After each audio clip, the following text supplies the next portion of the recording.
Does anyone have a question to start? May I get things rolling, Lana, by just asking you, you want to, okay. Can I use this? Of course. Make it prowl. Okay. So the process, first of all, what was the moment where you decided to make this film? Which direction did you come at that? What was your original interest? Sure. I read a New Yorker article about Nemoto, the subject of the movie, and immediately thought he was a really fascinating person. I wanted right away I thought, wouldn't it be cool to be in the room with him when he counseled people and to hear what it was he said, what he did, to persuade people who were on the verge of death to keep living. But the thing that really stood out to me about the article and that research and then meeting Nemoto later confirmed would be the direction I would take with the film was that the article mentioned he does death role plays with people who come to him for help. And I thought, wow, I wonder what that's like. And when I found out what the departure exercise was, I thought that could be a really cinematic way to give the audience a chance to think about dying and think about what's so valuable in their own life, the preciousness of every minute, and hopefully have a kind of transformative experience of their own that they could leave the film feeling different than they came in. Question? Right at the very top of the balcony, yes. When you were filming it, what kind of crew did you have? Because I know that a lot of those moments are really intimate and hard to capture if you have a large film crew. Maybe I can repeat the question for people in the back here. It was really about what size of crew and how that part of the process worked. I had a 3-person crew, including myself. So I did sound. I had a cinematographer who was also American. And then I had a Japanese field producer and translator. And the way we filmed most of the footage you see in the film is I would have the Japanese translator help me get access to film with people, and then I would have her leave. Usually I'd have her go far away, like out of the building or down the street, because I quickly realized that I don't speak Japanese. So I quickly realized that not being able to speak Japanese, although an impediment in many ways, was actually a wonderful gift in this way, because it gave people a freedom to speak that they wouldn't have otherwise. And so many people in the film told me, part of the reason I felt okay doing this with you is because you couldn't understand what I was saying. So even though I would get to know people who were in the film, I would get to know them over the years that I was filming, and I had a sense of the general situation, I think it really did help people that at the time, in the moment, it was just me and another person who couldn't understand them. How did you explain your intentions to them? Was that a simple thing, and you just let it be more open, or was there more mediation required through the translator for that? Well, I would first, I think that first impressions are the most important thing, and almost that nothing else matters. And I think that how you look and how you seem in person matter, and the energy you have matter more than what you say. So I do a bunch of stuff. I would dress like a 12-year-old, like no makeup, jeans, super casual when I'm shooting, to be as kind of low-key and unintimidating as possible. An all-female crew helps with that. I mean, it's a part of a thing where if you're an all-female crew, everyone assumes you're students, and that this is a school project. You're basically totally underestimated, which is, I think, a great thing to use for your advantage to get access to stuff that an all-male crew probably couldn't film. So there's that. But then I would also, when people would come to the temple, I would have a kind of setup where we'd have the camera out, kind of thrown somewhere casually. We'd have kind of props, icebreakers, honestly, nearby, like, a photo album of those photos of Nemoto when he was a baby, some weird old toy I found in the corner, anything that could be something where we could bond with whoever was coming and chat with them about something that didn't have anything to do with them or their problems. It's a kind of like setting the stage for their comfort kind of thing that I like to do to try to make it as easy as possible for them to participate. I try to think of it from their point of view, what would make me comfortable. And part of it is saying, this is a film about Nemoto, first of all. It's not about you. It's about this guy. But I'm really interested in you, in your story, because I think there's a lot of people struggling with feelings of suicide and depression who can't talk about it very easily. It's hard for them to talk about with the people who are closest to them, and they keep it inside and feel very alone with these feelings of unworthiness and wanting to disappear. And I think that your story going halfway around the world and reaching people in America or now in Canada who are going through similar things could be really moving and powerful. So could you share your story? Could we film a little bit with you? That's basically what I do. Yes, and then here, please. I have two questions. First of all, that was really brilliant. Thank you so much for doing that. Thank you. Question number one, how long was the full process of filming? And question number two, was any of it scripted or was it all of it spontaneously them speaking, thinking you didn't understand? Yeah.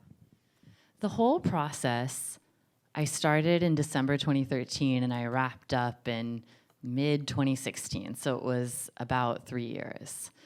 Nothing was scripted that we filmed. There were times when we were alone with Nemoto, when we'd ask him to do certain things that he did usually that we wanted to film, or we'd plan out things in advance. So, nothing was scripted that you see in the film, but I also had an idea of where it was going. So for instance, as soon as he mentioned that he writes a letter every year to his dead uncle who he lost to suicide, I was like, when are you going to do that? We want to film that. That sounds really important to me. You know what I mean? That kind of thing. There was a lot of planning without scripting. Yeah. Please. They weren't afraid to show him floundering from time to time, like when he's talking to the woman and he basically says, hey, it's probably not really helping you.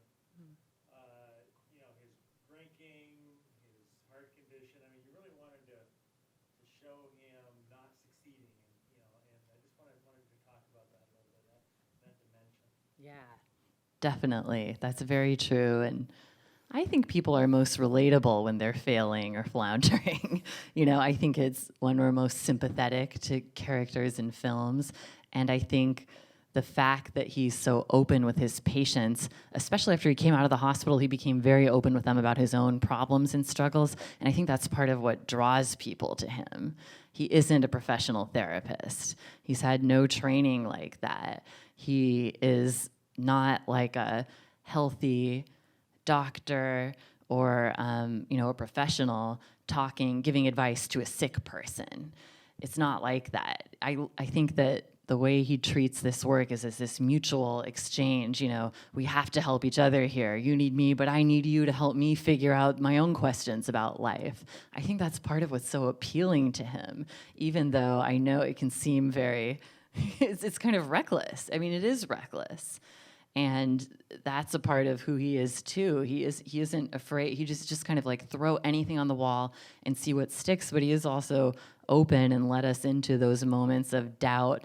This isn't working, this isn't going well. And what we tried to do with the film was trace a path showing the impact that his health problems had on his counseling and how he kind of came out of that using his own counseling to help his own problems in a way. I mean, I could see from the beginning when I first met him, because of this peculiar approach, that he was always counseling himself in a way, even if he was meeting with other people. And I think it was less about what he said and more about this kind of empathy transferring to another person, almost like an electric shock. But over the course of the film, it became more and more apparent, and as his health got worse and worse, like, wow, he could really take some of his own advice here. So that was the arc we tried to trace over the course of the film. Please, and then to the back. Can you talk a little bit more about his wife? Because he comes in as such a focal point, but clearly he couldn't do without her. Yeah. And you wonder as you're watching how she feels about this array of people coming into her life and the kind of toll it takes on her. So tell us a little bit about the wife. Yeah. His wife and his mother were so interesting to me because they're very opposite personalities. His mother, there's one scene with her in the movie, you know, she's just tell it like it is. She hated us being there. She couldn't believe I kept coming back. She'd always say, "You filmed everything. What more do you want?" You know, but his wife is different. I didn't understand the relationship either until I saw the photo of her as his nurse in the hospital. And then I suddenly understood. You know, she was his nurse in the hospital when he was 20 and had this motorcycle accident. And I think that she's still his healer in a way. You know, she was drawn to him because of this magnetism that comes with his self-destructiveness. I think she's fascinated by it, and she wants to support him. She believes in his work, but she also knows she has to kind of heal him and help him through this. She's not the kind of person who would ever say, "I don't think you should do this," or "I don't think you should do that." She might gently nudge him, like in that scene in the hospital at the doctor's. I like how she's like, "You drink a little bit," you know, kind of. She'll do things like that. But that's the extent of it because she does genuinely support what he's doing. And I think she knows he wouldn't be happy staying at home and being like the #1 dad of the year. He just wouldn't actually be happy that way, you know, which I think she understands on some level. So, but she's interesting because she is pretty reserved and a very gentle presence. And she really loved the movie. They both watched the movie in April. And he loved it, but his wife, Yukiko, really loved it. And I think understood it on a whole different level because he was kind of watching the movie just thinking, you know, how much partying is there in this movie? You know, how much of my bad behavior is Lana showing? And just kind of nervous about how he came across. But she watched it. She saw it as a story and as a cinematic experience, but she also had never been in those rooms with him counseling people. It was something she'd heard about for so many years, but had never seen. And I think it gave her the chance to see this other side of her husband she hadn't directly witnessed before, which was amazing to see. Graham? How did people find Devoto and his services, and how were they paid for it? People in the top hear that? How do they find him? He's done a fair amount of press in Japan, so newspaper articles, TV news. He has presences on different Japanese social networks like Mixi, also on Facebook. He has a website. And so people find him through any one of those means. Often he's a bit of a court of last resort. So people who come to him have tried more traditional psychiatrists or mental health counseling services and nothing has worked. And, you know, then they search on the internet, or maybe a friend says, you know, I hear about this weird guy who lives out in the middle of nowhere who you can go visit, who's a priest who specializes in this. It's often word of mouth.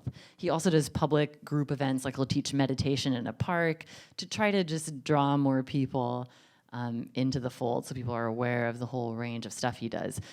He doesn't charge money for any of this. It's all free.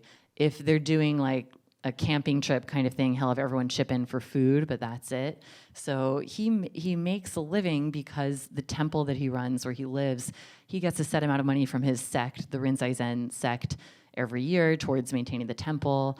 Families who have people buried in the graveyard at the temple contribute every year. He does rituals like funeral services and gets paid for that. So that's the way that he pieces together a living, not through this work. Can you is there anything you can tell us about perhaps people that you hoped would be in the film, but that just didn't work out, that for one reason or another? Is there any story that would be interesting to share on that front? There's a few people who, I think you get a sense of this from the woman whose face you don't see, whose head is hung like this. There were really several people who came to see him who were so depressed they couldn't speak. And I mean, you can't give permission if you can't speak. But that was one of the most heartbreaking things to see. You know, someone in such a catatonic state that they can't communicate at all. Not that I, you know, wanted them to be in the film, but just that was something that really stayed with me. And he actually kind of works with people if they're so depressed they can't talk. He'll often encourage them to come and learn meditation as a next step because they don't have to talk to anyone. They don't have to look at anyone. his ultimate goal, though, is that they can talk to people. And at some of these group retreats you see in the film, I think one thing that's great about it is that it gives people the chance who have been suicidal, who have struggled, who feel they've let down their family and everyone in their lives in every way. They can talk to other people who have been through the same thing.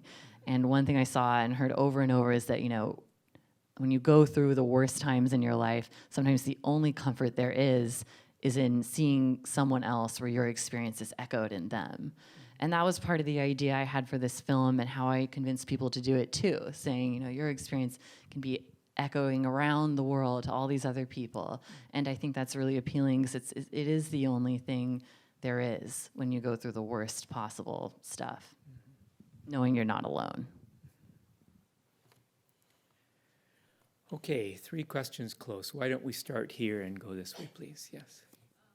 Usually Buddhist monks don't deal with mental health issues. So I'm just wondering how he's been perceived by the Buddhist community in Japan. How is he perceived by the Buddhist community in Japan?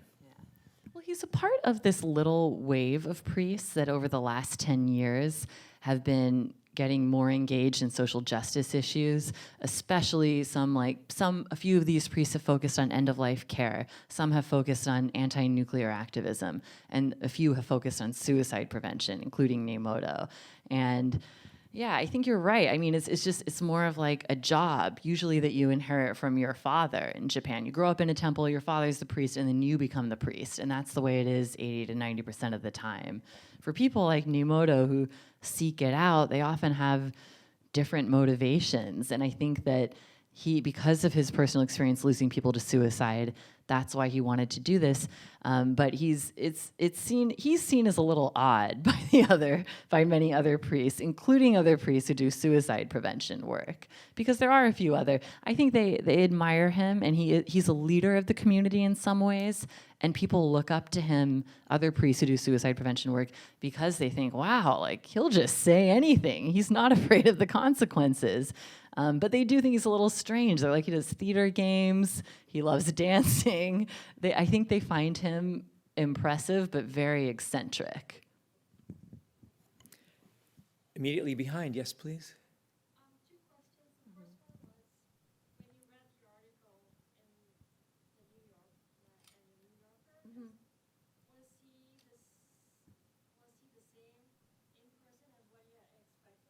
Yeah. The second question was, do you still keep in touch with him? Does he still work as hard as he did in the movie? So the first question was he like the person you read about in the New Yorker article? And the second one, I'm sorry. The second one was, does he still work as hard as he used to? Does he still work as hard as he used to? Yes. I would say the person I read about in the New Yorker article was very serious. It was an article more largely about death in Japan and that kind of context, and it was about Neimoto's training at a Zen monastery was a huge part of the article, and it was just very sober and very serious. And he actually told me that one of his issues was the article was that he felt it was one side of him. So when I first met him, I remember he came and he was dressed in these kind of hippie, homeless, chic ensemble. And I was first whoa, that's not what I expected from a priest. And he was just very funny, joking around, wanted to, stay up all night, chatting. He was not what I expected in that way. And also, I think the layers of his work, the partying with suicidal people and on his own, all of that stuff was not what I expected and was great. And the big difference really was that he had just had a son. So that was the new element in his life. When I met him, his son was 6 months old. And that was like this, cannonball that had just come in and shaken him up in a lot of ways and made him think, maybe I'm not taking the best approach with my work and my life. And so that was the big difference. Yes, we do stay in touch. I learned rudimentary Japanese while making the film, and we also both heavily rely on Google Translate to send each other long, bizarre letters all the time.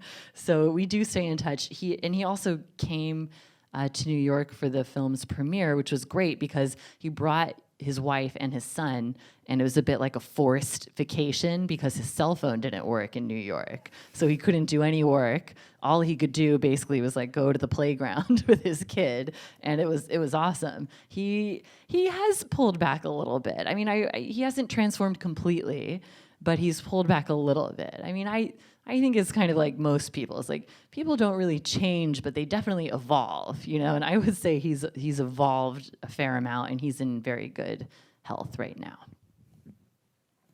Yes, please. How did this whole experience for you, I guess, shift or reorient your own personal ideas on life and death? How much did Big question. this whole process reorient your own views on life and death? Well, it affected me in a huge way, of course. I think I was drawn to this in part because I have all these same questions about life and death. How should I be spending my time? It moves so fast. It feels like it's just slipping through your fingers. What should I be doing with this? And one thing that I was most struck by was I thought, oh, I'm going to this place that's halfway around the world. It's totally different, completely different culture. I wonder what it's like over there. I wonder what these people are like. And I was so stunned by how much I had in common with Nemoto in a surprising way. And then also how much all the people I met, how although it is a completely different culture and world, they have the same emotional experience of being alive that people do here. The same causation, the same reasons that people might be suicidal there are exactly the same as here. It expresses itself differently, it looks different, it's performed differently, but the underlying emotional experience and causes are exactly the same. And that was so powerful to me because I think in the end, it is just about those connections we have with each other. The connection I had with Nemoto, the connection he had with the people he works with, these things that weave us all together, realizing how interdependent we all are and that no one is alone, even at these worst possible moments when you think everyone's doing great. Why aren't I feeling like that?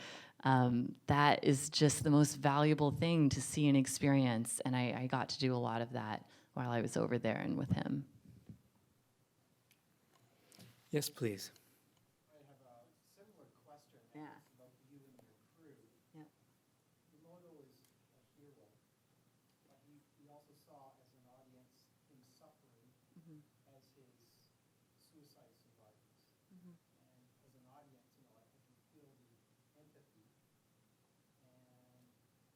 And you went, I went through 1 hour of it. You went through about 2 years of it. How did it affect you and the crew? How did the process affect you and the crew? Is the shortest version of that. Yeah. It was hard to watch, Nemoto engage in some of the most self-destructive behavior. I'd say, everyone else has left the party. Why are we still here? Can't we go home now? That was hard. It was hard to be in the hospital with him. I would sometimes feel like, am I contributing to the problem here? I'm another person here draining energy from him. Am I partially responsible for this? I would wonder about that. I think in the end, I felt like, the film became a sort of therapy session for Nemoto to talk about this stuff, because he knew I was there and that we were talking about this, he was kind of forced to examine himself a little more, I think, when the camera was on him, in a way. And the hardest thing, though, I think, was being around the people who came to him for help, who were suffering, who I couldn't talk directly to. I would talk through a translator, but it isn't the same, and I hated that I couldn't speak directly to them. And I wanted to express so much empathy and love and feelings, but it was just so difficult to through a translator, although I tried my best. But the amazing thing was that the people visiting Nemoto for help, were often extremely worried about me. They were worried about my health in what turned out to be an odd echo of everyone's concerns about Nemoto. everyone in the film was worried about me working too hard, not sleeping enough, not eating enough, whatever. And I was so touched by the fact that they were there to see this guy because they were considering committing suicide. Yet then they saw me, holding a boom for a long time, and they were really concerned about my health. And they say, you need to take a vacation, Lana. You need to get a rest, or you're going to have a mental breakdown. And I would think, I'm going to have a mental breakdown. But I recognized it in a way because they were actually, mirroring me, mirroring Nemoto. They were focusing on me and my pain because it got them out of themselves and their pain. You know what I mean? I think that's a very natural thing to do.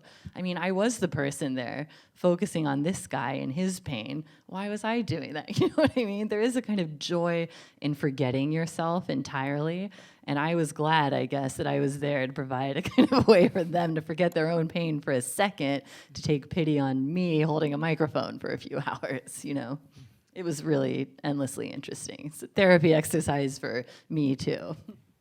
We have two people we've been ignoring in the balcony. We'll go. Thank you for the beautiful movie. I just have two questions. The practice or the methodology that was called the departure, I wonder, is that a Zen Buddhism thing, or did he come up with that? And the second question is a little bit more related to cinema, is that the scene with the lady with the blue dress or shirt that's talking about the sister who died. First of all, is that related to that other lady who would only see the back and she was super depressed? Because it seemed like we're talking later about somebody who just passed. And also, I wanted to know if he counsels people who are related or, I guess family members of people who have committed suicide. So, okay, I lost track. Sorry, the first question. Right, the exercise. The first question, the departure exercise, it's actually inspired by a Tibetan Buddhist exercise. So Nemoto knew about this Tibetan Buddhist exercise where you role play dying, essentially, and he adapted it to fit his own purposes. Second question. The lady in the blue. Right, the lady in the blue whose sister passed away, there is not a connection between her and the earlier woman whose face you don't see. They were, separate, unconnected people. And then the final question, I've forgotten all of these, I'm sorry. Does he counsel people who are... Who lost family members. Yeah, he does. And I did film a bunch of that, actually. And at first I thought, this will be a big part of the movie, also talking about people who have lost people to suicide. But then it just ended up feeling like I realized it made more sense to position the audience coming in as being like someone who's meeting Nemoto, who's going to him, who's going through the departure retreat, positioning the audience as a patient. And then over the course of the film, it would shift so that you realize Nemoto's the patient and you're with him. Hopefully by the end of the film, you're really with Nemoto. And it didn't make sense to also be empathizing with, for example, parents who lost a kid to suicide. It just didn't quite feel right. But he does do some of that, and I filmed a lot of it, yeah. And the other, please. I have a question about one of the people Nemoto went to go visit. The man who began taking all the pills. Yeah. He seemed to be entering a pretty dark state. I'm wondering how is he doing? Yeah.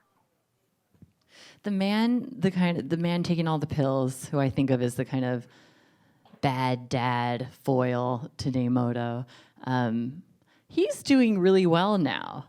He's actually gotten back custody of his kids, which when I heard that, I was like, I don't know if that's the best idea. But Nemoto assures me he's doing great. So apparently he's doing much better now.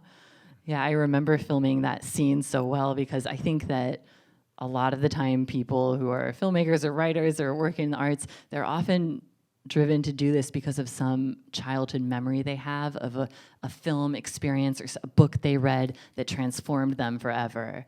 And that's part of what they're always trying to kind of capture or recreate that. And I think that's definitely true for me. And I think one of the formative movies for me, which I saw at age 12 3 times in a theater, was the movie Dead Man Walking with Susan Sarandon and Sean Penn.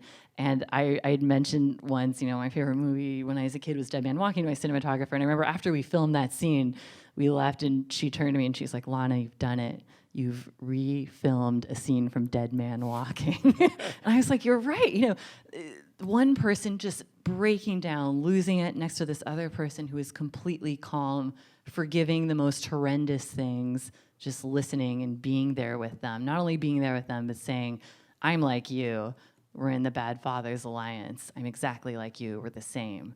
And that was a kind of great moment for me to realize I can check Dead Man Walking off my list and move on to the next one. I think we should be merciful and wrap this up. Yes. Thank you, Lana, for being here. Thank you. Thank you all for